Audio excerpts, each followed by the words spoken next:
What's happening, YouTube? Spectre here. Check it out, dry roads at last. You love to see it. Join me out on Bodmin Moor, around the bottom edge. I'm heading to THOR motorcycles today. Fancied a little trip, a little day out. Of course I didn't set off until well afternoon, but that's me. Yeah, I've not been to THOR before. From what I can see, it's a Indian dealer, a few miscellaneous brands. I think they've got Fantic as well. I hope they do, because I'd quite like to have a look on the... Is it the Cabanero, their little scrambler? It's always fun looking around a bike dealership.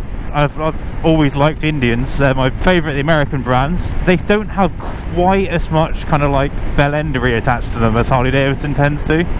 You know what I mean? Like, Harley Davidson is very much the lifestyle that they're selling to you, which is fine if you like the lifestyle, but it's all a bit badge and no trousers, you know what I mean? Whereas Indian's always been a little bit more refined, a little bit smoother, a little bit less American, dare I say it, despite the fact that they are in fact the older of the two. Gonna go along, see what they've got in. I'm taking the slightly scenic route. Fastest way would have been to go up down the A30, but obviously that would be very dull.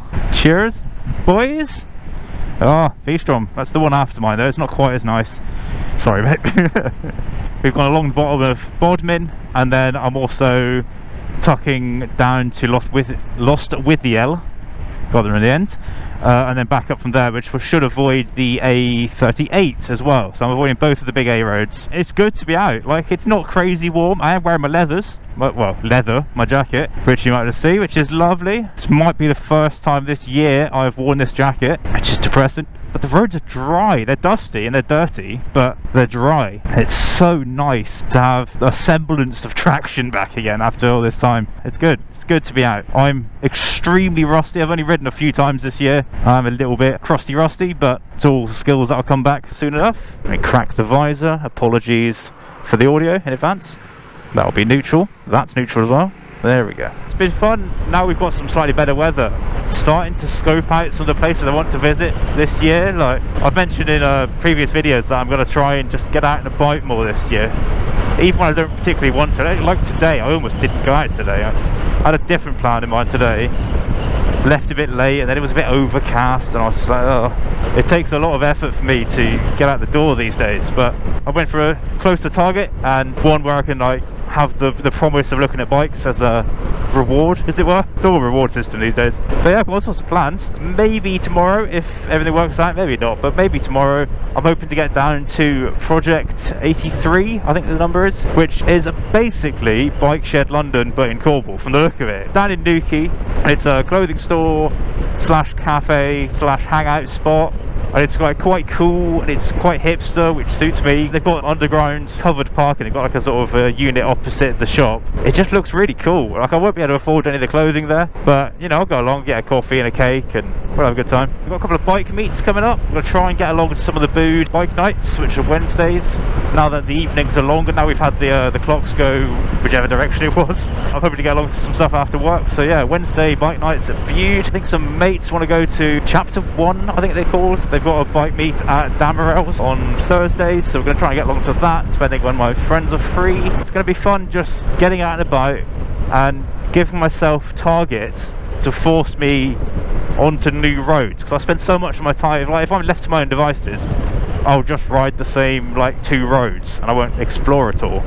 You end up with, you guys end up with really boring videos. Like if you watch any of my older content, it was all the same road. I had like a route up onto Dartmoor through Plymstock and they just rode the same fucking place every day. Or I'd go down around the waterfront in Plymouth and go along like past Captain Jasper's and stuff. It's good for the content, it's good for me to get to go out and explore more and enjoy this southwest that I've given so much to be in. It's good for my riding because it means that I have to learn how to ride proactively rather than just how to ride the roads that I know. You know, it's funny, I got on the bike today having ridden the little Honda CG yesterday. It's so weird, like this feels really heavy now, and like on the CG you just full throttle everywhere because it's got like 8 horsepower. But obviously on this you have to be a lot more careful. Brakes are reversed, so on this the front brake is doing a lot of the heavy lifting and then the rear brake is basically pointless. But then on the CG the front brake does almost nothing because it needs cleaning and stuff, but the rear brake is too good and locks the wheel quite easily. So it's a bit of a head fuck really, but it's good. The little CG is going well. Obviously I haven't ridden it far because it's not ready yet. This is an old Jag Garage.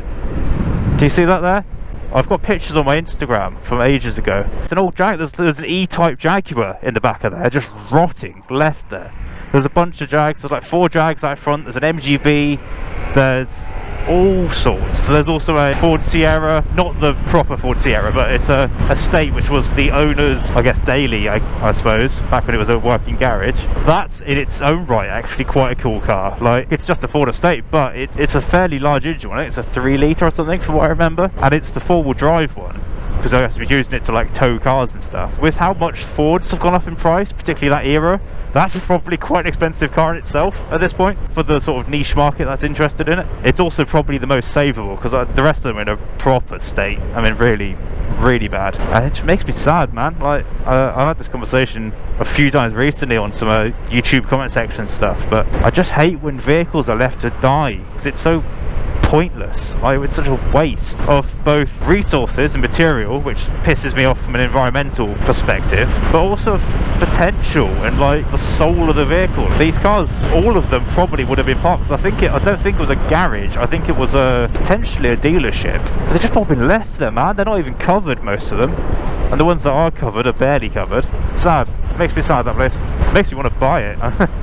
It's quite a cool property. It's like you've got the barn at the back, the L-shaped barn, then you've got a building in the middle which is like the dealership kind of shop front. It's all like glass fronted and stuff, and then up top there's a apartment flat type thing on the roof of that effectively. So it's like a 2-story, I guess, would you call it a coach house? I guess you probably would. It's a coach house but with a shop front instead of garages. It's a really cool like petrol heads place. So you imagine like if you had a bunch of cars, still got the fuel pumps out at the front as well. That's the other thing. It's got it was a petrol station at one point. Live upstairs, have your nice like chic apartment, and then downstairs you've got your garage with all your like cars in. Out back you got your workshop with your bikes. Yeah, Magna wants to lend me like, well, that being Cornwall, 500 grand probably. It's got quite a big plot. So yeah, Magna wants to lend me quite a lot. Maybe we'll set up a GoFundMe. It's a nice route, this one. This sort of road, like, I do some of the smaller stuff on this bike because I do, but this is the sort of road that suits this bike properly. Big and sweeping. There's 2 proper lanes, so you don't have to worry about running into someone head on. It's a 60-mile-an-hour road, so you can just cruise on at 60.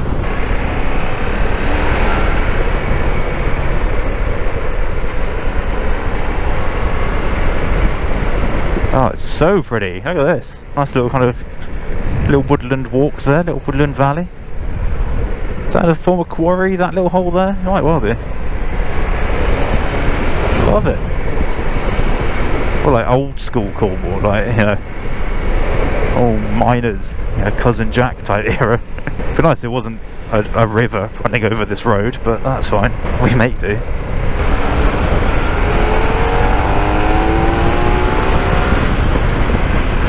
So the good thing about these roads on the bike, like, the motorcycle is the perfect vehicle for exploring Cornwall, because this road is realistically, I mean, it's a bit wider here, but back there is about a car and a half wide. So if I was driving down that same road in my car, as much as I've got quite a narrow car, I'd still be, you know, it's still a little bit stressful. And I don't drive enough, like, because I work from home, I don't commute or anything. I don't drive enough on these sort of roads in the car to be proficient. I'm not like, I haven't grown up in Cornwall. In fact, I didn't even have a car when I was down in the southwest originally. I got my car licence when I was up in Lincolnshire. So roads like this can be quite stressful, because you're, oh, when am I going to meet someone? Am I going to have to back up? Are they? Is there going to be a whole, like, you know, date measuring match like it often is? But on the bike, it's a lot more chill, because you go, well, even if I meet someone, most of the time, neither of us have to stop. We just slow down a bit and tuck in. Hello, sir. Africa Twin. I think he had a camera as well. Good lad. So truly, I do think Cornwall is the home of the motorcycle. For all that our weather's really quite bad, and there's a lot of salt, because obviously we're surrounded by coast and they over salt the roads as always. But in terms of just going down a lane and seeing what you find on a bike, it's perfect. Particularly if you have a sort of smaller, like middle-sized bike, you can just go somewhere. Like, if you get stuck, you just turn around and get back again. This bike's a little bit long for that. Like, if I'm down a proper little narrow goat tracky track, if I meet someone, either they're gonna have to back up a long way, or I'm gonna have to like shove myself into a hedge. But I probably won't have enough room to turn around, even doing a sort of Austin Powers like 18 pointer. I've set the insurance up for the CG though. that's all ready. So I've got a multi-bike policy starting when this current bike's policy runs out in a couple of weeks time. I've got the MOTs booked in for the CG. I don't know if it's going to pass, but we'll see how that goes. I'm kind of 50-50 on it. I think it's most of the way there. There's a couple of things that might be advisories, might be not, so it depends how nice they're feeling on the day, but I'm hoping it will pass. Most of the stuff it needs really is just being used. It just needs to be ridden. It needs to get miles under it to free up everything and continue letting it get its breath back and everything. All going well with that, I should be on 2-bike properly, legally, fully on the road by maybe the start of next month, and just in time for summer. It'll be great. And obviously you guys haven't seen the CG yet, it's not appeared on this channel, so I'm looking forward to be able to introduce it here, and you can laugh at how comically slow it is. I mean, I wouldn't be doing this sort of road on it because I'll just be holding everyone up, but I can do all the little sort of sneaky, like proper narrow muddy back tracks that I wouldn't take this down. And I'm a little bit less precious about the CG, as much as it's my first bike and I do sort of love it a lot. It is still a cheap, rusty, old 125. Parts are available in the UK, parts are cheap in the UK. Yeah, I can't wait to get that thing back, man. And like I say, it's been off the road a decade at this point. The last MOT on that bike was was 2013. Am I in even vaguely the right place? This feels a bit residential to have a fairly major motorcycle dealership in. Where have you taken me, Sanav? The fuck is this? Oh, we're here, are we? Is that where we are? I think you'll find we're fucking not, mate. Be honest. Hold the line, caller.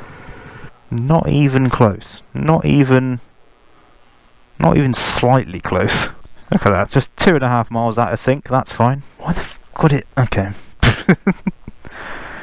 I did ask for a scenic route, didn't I? I really do need to get power for it though. That's the other thing. I still haven't got a power socket sorted out, so I need to get on that because I'm going to be using this a lot in summer, and the last thing I want is to be stranded somewhere because the sat-nav's died.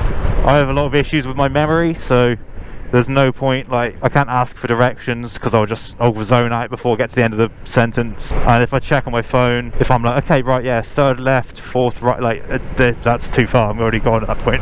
I'm reliant on having actual maps I can see on the bars, as it were. Continuing the scenic route. I mean, THOR is open until, I think, 5:30, and good job they are, because it's going to be about that by the time I get there at this rate. Maybe not. We are turning off here. Right. Scenic tour of Cornwall completed. Apparently, it's just up here. Ah, but here we are. Indian Victory BSA. Oh, tasty. Tasty, tasty, tasty. Let's go right in the front. Fuck it. I belong here. I've got a rare bike. Nice. Oh, this is THOR. Indian motorcycle. Norton as well. Very nice. I'm going to take the camera off, go have a look around, get back to you in a bit. Well, yeah, that was THOR motorcycles. Some lovely bikes in there. It's a nice little dealership.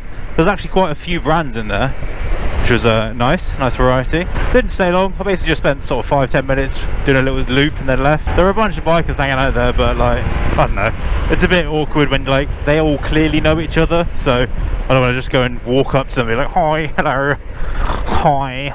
Some lovely Indians. So like, I've not been to an Indian dealer before, so I've only seen the bikes that have been bought like that in the world, but I haven't sort of sat down there to look around them properly. The FTR, naked, flat track inspired. Oh, that is nice. That is probably my highlight of the bunch, actually. I do like the Dark Horse. I've always liked the Dark Horse, but I don't know if I'd ever own one. Like, I'm not really a big sort of American cruiser kind of guy, a big bagger guy. So the FTR looked a lot of fun.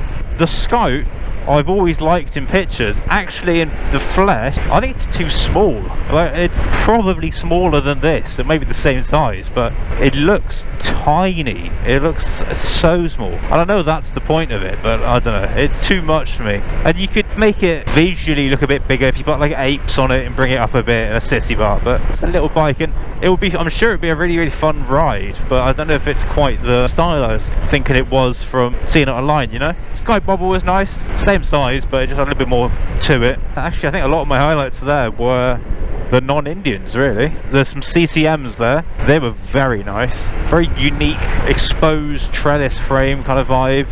CCM, a proper British brand, like actually British brand. So that's always lovely. And I would love to own a proper British bike someday. Whether that be like a CCM or a Norton or an older Triumph, BSA, etc. Whichever way it ends up being. But for all the flaws this country has, I am still very proud to be British, and I do love my country, even if there's a lot that I would change about it. So having that little piece of proper British manufacturing in your garage would be a really nice thing, I think. And the CCMs look like a hoot. There was the CCM, I think it was the Bobber, and it's kind of like, it's a bit longer, a bit more raked out, and it looks like it would be an absolute like lively handful.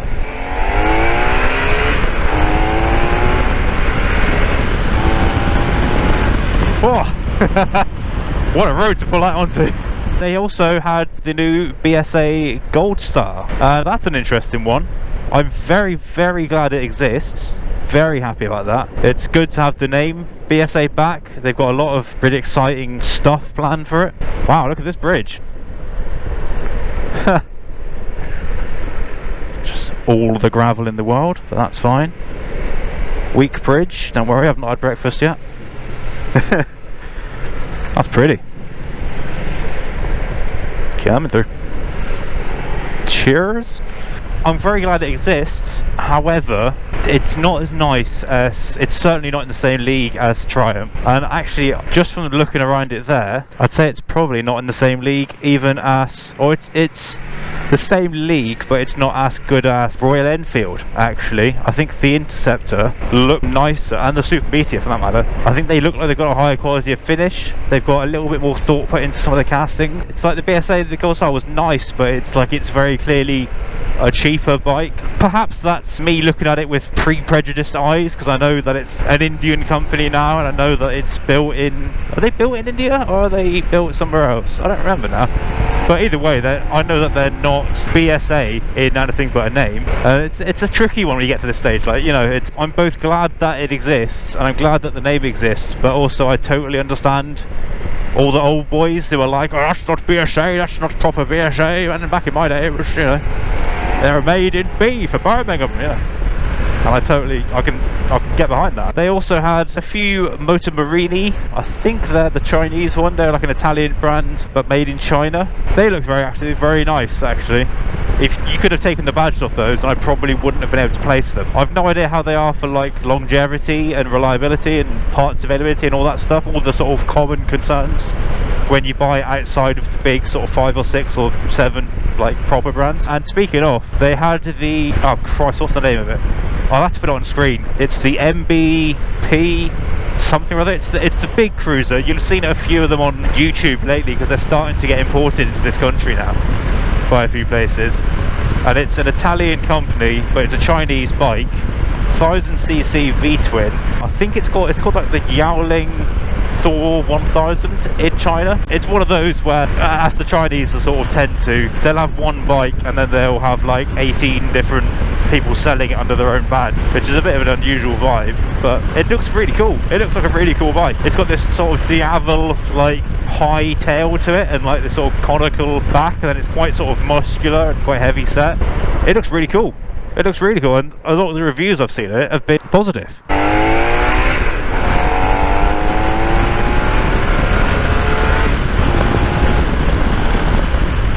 But yeah, I'm going to leave you guys there. This video is probably quite long already, so I'm heading down to Loo now, but you don't need to see that because that was in a fairly recent video anyway, my ride out with my 2 friends on the Buell X11 and the Harley-Davidson Sportster, link above if I remember. So yeah, I'm going to sign off here. Thank you for watching. As time goes on, I'll get more back into the flow of things. We can start getting some more interesting trips, places to go, and I'll start throwing in some music and showing the ride more rather than just talking the whole way. Alright, well, have a good one guys. The dry weather's finally here, the dry roads are finally here, spring is finally here, longer evenings. It's a good time to be alive. I'll catch you in the next one. Ride safe.